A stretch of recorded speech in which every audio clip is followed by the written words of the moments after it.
Umarangkada ang Aurora Gaming matapos ang kanilang matagumpay na 2-0 na panalo kontra sa TNT Pro Team sa pagtatapos ng Week 3 ng Mobile Legends Professional League Philippines Season 16.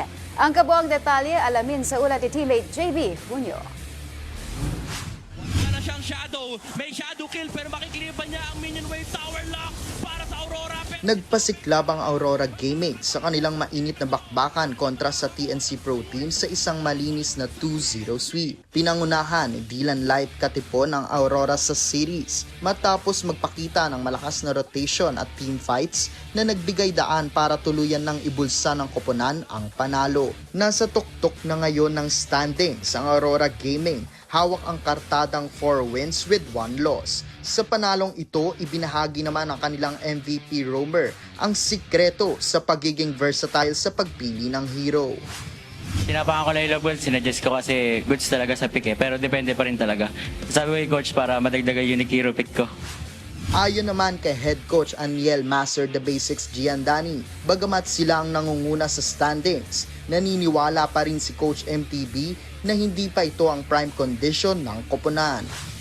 I think sa standing yes, pero overall I think may ilalakas pa talaga yung team. Hindi pa to yung prime condition ng team. Meron pa kaming may mga kailangan pa rin kaming linisin, may kailangan pa kaming i-improve. So tingin ko masabi ko lang na na magna-number 1 kami kung mag-champion kami ngayong season. Matindi man ang laban, sinagot din ni Coach MTB ang tanong kung sino nga ba ang threat para sa Aurora Gaming ngayong season.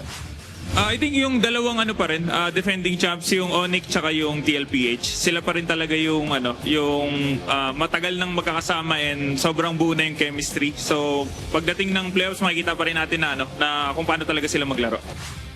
Makakaharap ng Aurora Gaming ang AP Brands sa Game 1 Week 4 ng MPL Season 16 sa September 12, 2025 sa Greensun, Makati City. JB Junio para sa Atletang Pilipino para sa Bagong Pilipinas.